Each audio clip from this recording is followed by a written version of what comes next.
بسم اللہ الرحمن الرحیم۔ السلام علیکم ناظرین، میں ہوں وسیم احمد اور آپ دیکھ رہے ہیں تازہ ترین خبروں پر تبصروں اور تجزیوں کا پروگرام زمانہ گواہ ہے۔ ناظرین، وفاقی شرعی عدالت نے تنظیم اسلامی، جماعت اسلامی اور دیگر جماعتوں اور افراد کی جانب سے متنازع ٹرانسجنڈر ایکٹ کے خلاف دائر رٹ کی کئی اہم شقوں کو غیر اسلامی قرار دے دیا۔ وفاقی شرعی عدالت کی طرف سے اس اہم ترین فیصلے پر عمل درآمد کیسے ہوگا اور اس میں کیا ممکنہ رکاوٹیں پیش آ سکتی ہیں، اس کے گہرے تجزیے کی ضرورت ہے۔ ناظرین، آپ کو یاد ہوگا کہ اسی وفاقی شرعی عدالت نے 28 اپریل 2022 کو سود کی حرمت کے خلاف بڑا کیٹیگوریکل فیصلہ دیا تھا۔ 400 دن گزرنے کے بعد بھی ہماری سابقہ اور موجودہ حکومت نے سودی معیشت کے خاتمے اور ملکی معیشت کو اسلامی اصولوں کے مطابق استوار کرنے کے لیے اب تک کیا اقدامات اٹھائے ہیں۔ ہم آج کے پروگرام میں وفاقی شرعی عدالت کی طرف سے دیے گئے ان دونوں اہم کیسوں کے فیصلے کی امپلیمنٹیشن کا جائزہ لیں گے۔ میرے ساتھ تشریف فرما ہے ناظم اعلیٰ مرکزی انجمن خدام القرآن پروفیسر حافظ عاطف وحید صاحب، ان کے ساتھ تشریف فرما ہے نائب امیر جماعت اسلامی جناب ڈاکٹر فرید احمد پراجہ صاحب، اور پشاور سے ٹیلی فون لائن پر ہمیں جوائن کریں گے سینیٹر مشتاق احمد خان صاحب۔ ناظرین، یہ تینوں شخصیات جو ہیں ان دونوں کیسوں میں موسٹ ریلیونٹ پرسنالٹیز رہی ہیں۔ انہوں نے پاکستان اور اسلام دشمن قوتوں کی طرف سے ملک میں غیر اسلامی قانون سازی کی تمام تر کوششوں کا مکمل تعاقب کیا اور وفاقی شرعی عدالت کے حالیہ فیصلوں کے ذریعے ان دشمن قوتوں کے مذموم مقاصد کو ناکام بنایا۔ یہ تینوں حضرات بہت مبارکباد کے مستحق ہیں۔ اللہ تعالیٰ ان کو اجر عظیم عطا فرمائے۔ آئیے گفتگو کا آغاز کرتے ہیں۔ پروفیسر صاحب، یہ فرمائیے گا کہ وفاقی شرعی عدالت نے ٹرانسجنڈر ایکٹ کے حوالے سے جو حالیہ فیصلہ دیا ہے اور اس کی کئی شکات کو غیر اسلامی قرار دے دیا ہے، آپ کے خیال میں دینی طبقات کے لیے یہ کتنی خوش آئند خبر ہے؟ جی، بسم اللہ الرحمن الرحیم۔ الحمدللہ کہ ایک بہت اچھی پیش رفت ہے اور اس میں کئی لحاظ سے یعنی وفاقی شرعی عدالت نے ان چیزوں کو کہ جن چیزوں کو دینی طبقات کی طرف سے اٹھایا جا رہا تھا ان کو تسلیم کیا۔ یہ دو رکنی بینچ قائم مقام چیف جسٹس ڈاکٹر سید انور صاحب بھی اور جسٹس خادم حسین صاحب اس میں شامل تھے، اور ابھی تفصیلی فیصلہ آیا بھی نہیں ہے۔ اور جی ہاں، اور انہوں نے جو آرٹیکل یا دفعہ 2، 3 اور 7 ہے ان کے بارے میں انہوں نے یہ ورڈکٹ دیا کہ یہ غلط ہے، یعنی شریعت کے منافی ہیں، اور اس لحاظ سے جو ایک بڑا ابہام پیدا کیا گیا تھا۔ پہلے تو یہ ٹرانسجنڈری ہماری اصطلاح نہیں ہے، یہ مغربی اصطلاح ہے۔ ٹرانس کا مطلب ہے تبدیل کرنا، تبدیل کا کوئی تصور ہی نہیں ہے، تبدیلی جنس کا۔ اور یہ کہ اس بارے میں جو موقف تھا جس کو سینیٹر مشتاق صاحب بھی وہاں بیان کرتے رہے، جماعت اسلامی کی طرف سے، تنظیم اسلامی کی طرف سے، دیگر دینی جماعتوں کی طرف سے، اور کئی افراد بھی شامل ہیں۔ جی ہم بڑی اچھی کتاب ڈاکٹر حسن مدنی صاحب کی حفظت، اور انہوں نے پورا اس پر ایک محنت کی۔ تو اس لحاظ سے یہ وہ چیز تھی کہ جس کو عدالت نے تسلیم کیا، اور ایک تو اس بات کو کہ اس کی تعریف کیا ہے، یعنی صنف کی، جنس کی تعریف کیا ہے۔ جو ایک بنیادی فساد ڈالا گیا تھا وہ تو یہ تھا کہ جو مکس کیا گیا کہ ایک آدمی یعنی صنف اور جنس دونوں جو ہیں وہ الگ ہے، اور اس میں ایک جنس تو بیالوجی کی ایک ہے جو بھی ہوگا، لیکن صنف کے بارے میں اختیار ہے، یہ بنیادی حق ہے۔ یہ جو اس کی فیلنگ ہے اس کے مطابق جو ہے رجسٹرڈ ہوگا، سیلف پرسیوڈ، جو وہ سمجھتا ہے کہ میں مرد ہوں، عورت ہوں، جو بھی وہ سمجھے، تو اس کو تسلیم کر لیا جائے کہ یہ اس کا بنیادی رائٹ ہے۔ وہ جو بننا چاہتا ہے، جو کہنا چاہتا ہے، جو کارڈ بنوانا چاہتا ہے، جس جگہ پہ جانا چاہتا ہے، جس مجلس میں، جس نوکری پہ اپلائی کرنا چاہتا ہے، اس کو یہ رائٹ دے دیا ہے۔ بہت بڑا فساد تھا معاشرہ، ہماری معاشرت کی جو ایک بافت ہے، جو اس کا فیبرک ہے، اس کو تباہ کرنے کی بات تھی۔ قانون وراثت پورا قانون وراثت ہے اس کے ساتھ، پردے کے قوانین ہیں اس کے ساتھ دیگر جو فقہی مسائل ہیں، یعنی خواتین سے متعلق کچھ چیزیں ہیں، کچھ مردوں سے متعلق ہیں، وہ ساری کا اطلاق ہے۔ تو اس لحاظ سے یہ بھی بڑی اچھی کمٹمنٹ ہے کہ جی اس کو انہوں نے کیا۔ تیسری میں بات یہ سمجھتا ہوں کہ کسی مرحلے پہ یعنی دینی طبقات میں کوئی ابہام نہیں پایا گیا اس معاملے میں۔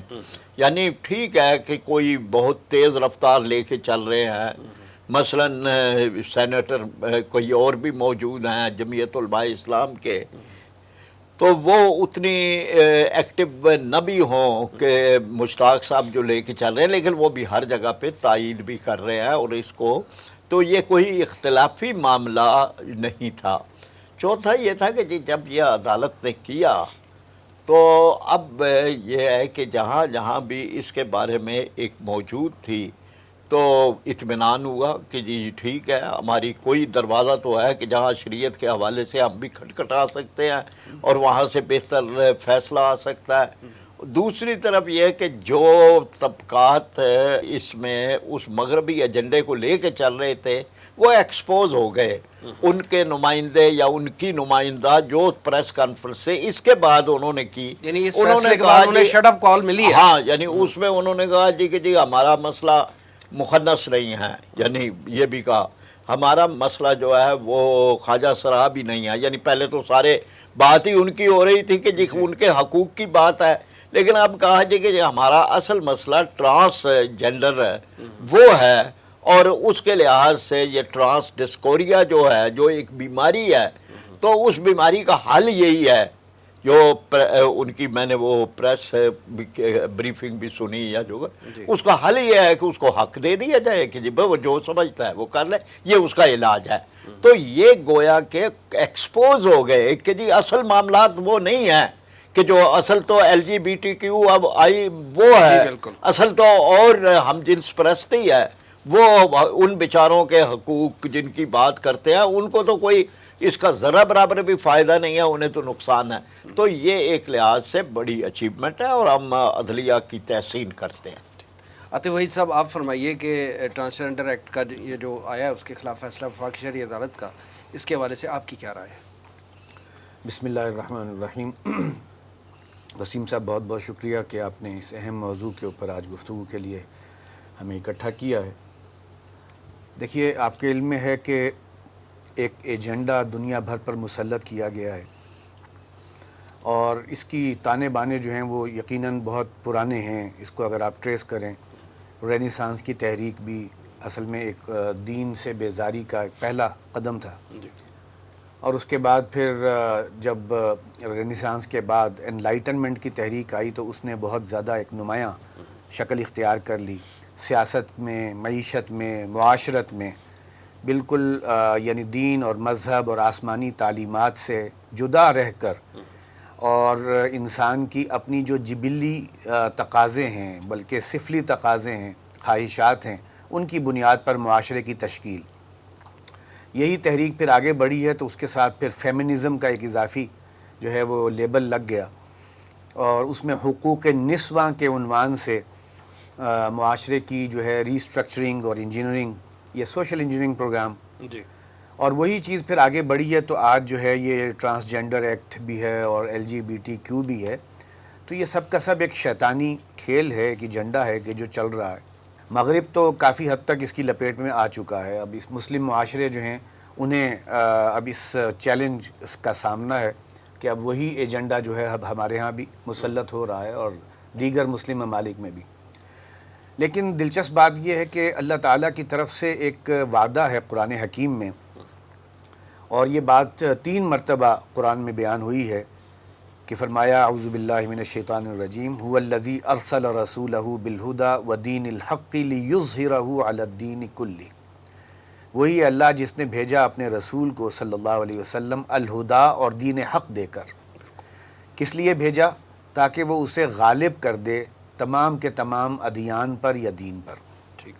یہ جو غلبہ ہے یہ 2 طرح کا ہوتا ہے۔ ایک غلبہ ہوتا ہے علم اور دلیل کی بنیاد پر اور اس کی سطح پر، اور ایک غلبہ ہوتا ہے عملی صورت کے طور پر، اس کی سیاسی غلبہ کہہ لیجئے، اس کا امپلیمنٹیشن سائڈ۔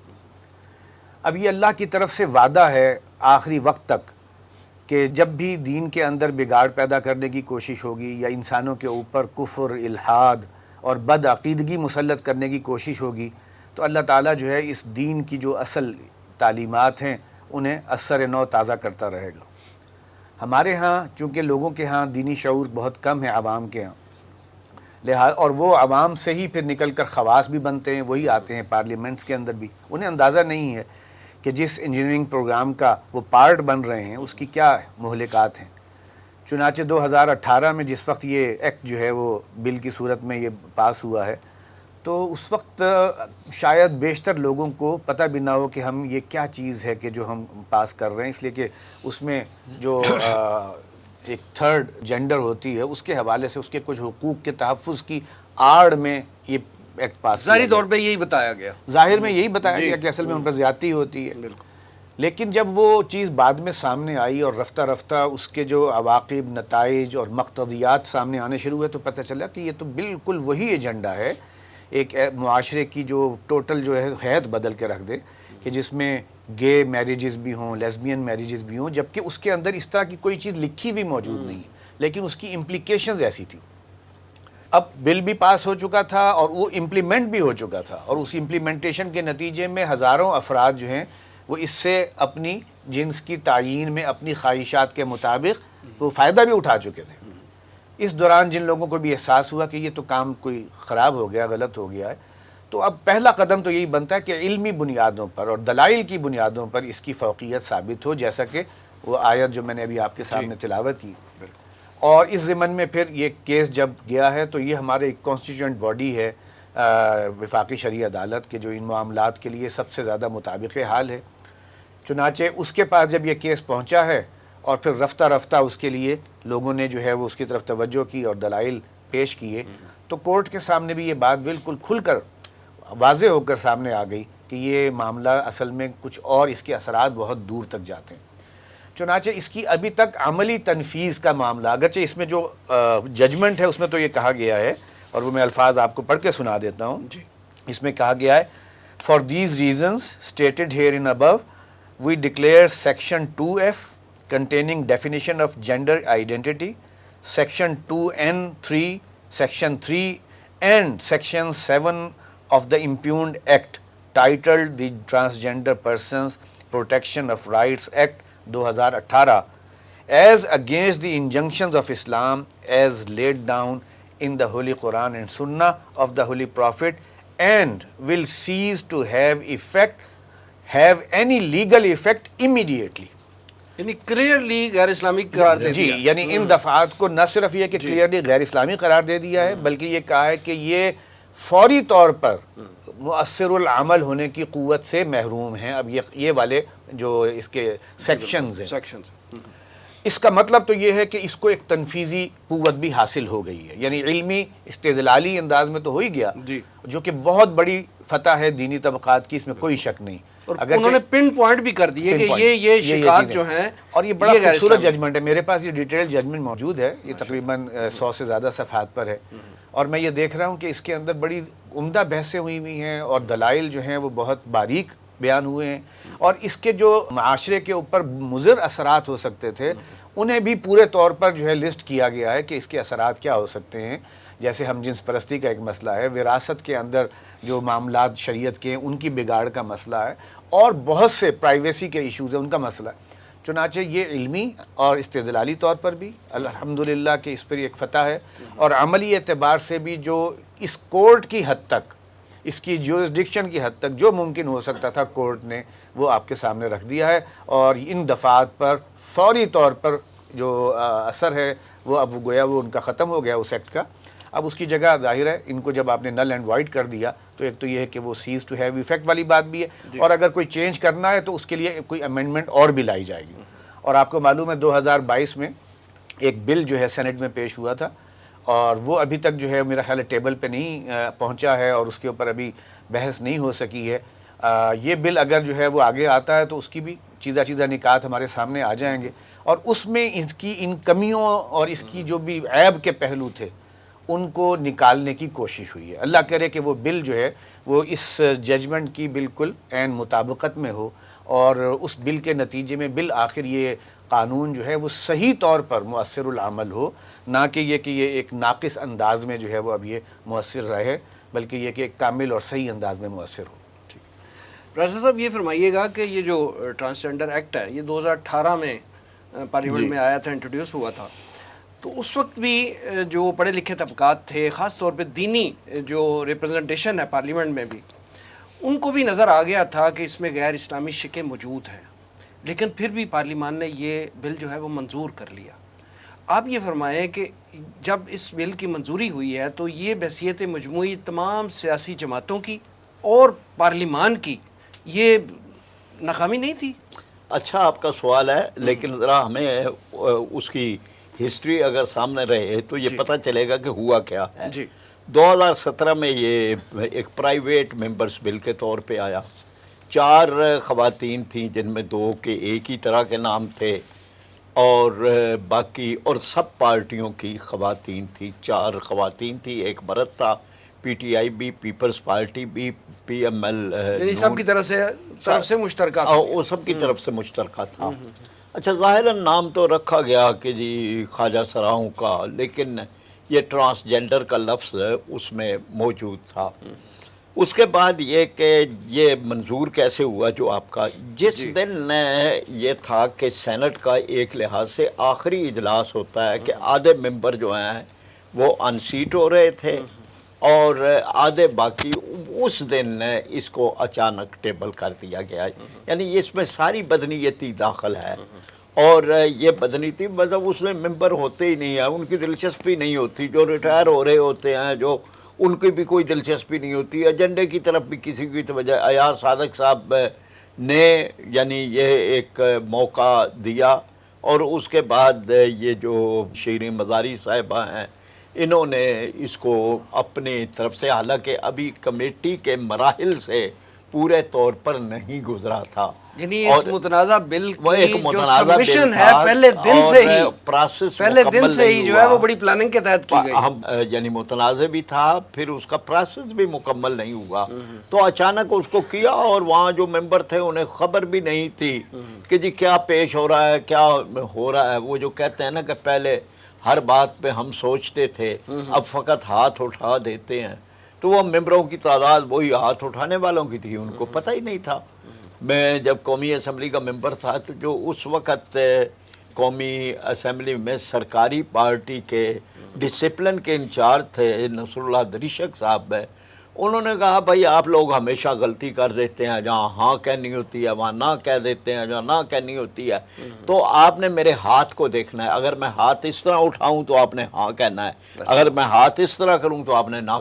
یہ اسمبلی ہے، یہ قانون ساز لوگ ہیں، اور جن کا ان سے قانون سازی کی توقع کی جاتی ہے۔ پھر اسی طرح بننا تھا نا کہ یعنی کوئی پتہ نہیں کسی کو کہ کیا ہم پاس کر رہے ہیں، کیا چیز ہو رہی ہے، تو اس طرح سے یہ ہوا ہے۔ اس میں وہ جو ایک ہوتا ہے کہ جو پولیٹیکل پارٹیز کوئی اپنا رائے دے، بحث ہو یا بحث ہو، یا یہ ہے کہ جی ان کی رائے لے لی جائے، جو خواجہ سراؤں ہیں ان کی بھی نہیں لی گئی۔ خواجہ سراؤں کی تو نمائندہ الماس بوبی، وہ اس نے پریس کانفرنس کی، اس نے جلوس نکالے، اس نے کہا یہ غلط ہے، یہ ہمارے بارے میں نہیں ہے، یہ ہمارے خلاف ہے، ہم اس کے حق میں نہیں ہیں۔ لیکن وہاں پر اصل تو بات ہی اور تھی، کہیں اور رپورٹ دینی تھی، یہ این جی او ایجنڈا تھا، اس کے مطابق یہ سارا کچھ ہوا۔ ٹھیک ہے۔ اچھا، پارلیمنٹ میں اگرچہ اسلامی طبقات کی نمائندگی بڑی کم ہوتی ہے، لیکن جو الحمدللہ ہمارے نمائندے وہاں پہ موجود ہیں وہ بالکل ون مین آرمی کی طرح وہاں پہ کام کر رہے ہوتے ہیں، وہاں پہ بھی، سینٹ میں بھی، اور پھر عدالتوں میں بھی۔ تو ابھی آپ نے ذکر کیا تھا سینیٹر مشتاق صاحب کا، تو وہ ابھی ہمارے ساتھ لائن پہ ہیں، آئیے اس حوالے سے ان سے ٹھیک ہے جی۔ سینیٹر مشتاق احمد خان صاحب السلام علیکم۔ وعلیکم السلام ورحمۃ اللہ۔ جناب یہ فرمائیے گا کہ جب یہ واضح طور پہ یہ بات کلیئر تھی کہ ٹرانسجنڈر ایکٹ جو ہے 2018 والا، یہ اس میں غیر شرعی شکایت دکھائی دے رہی تھی، تو اس قانون کو پاس کرنے کے لیے ہماری سیاسی جماعتیں بھی وہاں پہ موجود تھیں، ان کو بھی نظر آ رہا تھا، اور پھر ہماری جو باقی لوگ بھی دین کے تھوڑا دین پسند لوگ جو ہیں وہ بھی وہاں پہ موجود تھے، تو ان سب کی موجودگی میں یہ قانون پاس ہو جانا جو ہے، یہ بحیثیت مجموعی پارلیمان کی اور سیاسی جماعتوں کی یہ ناکامی نہیں تھی؟ بہت شکریہ جی۔ دیکھیں، ہماری پارلیمنٹ کے پیشانی پر کلمت طیبہ لکھا ہوا ہے۔ ہماری سینٹ آف پاکستان کے حال کے اندر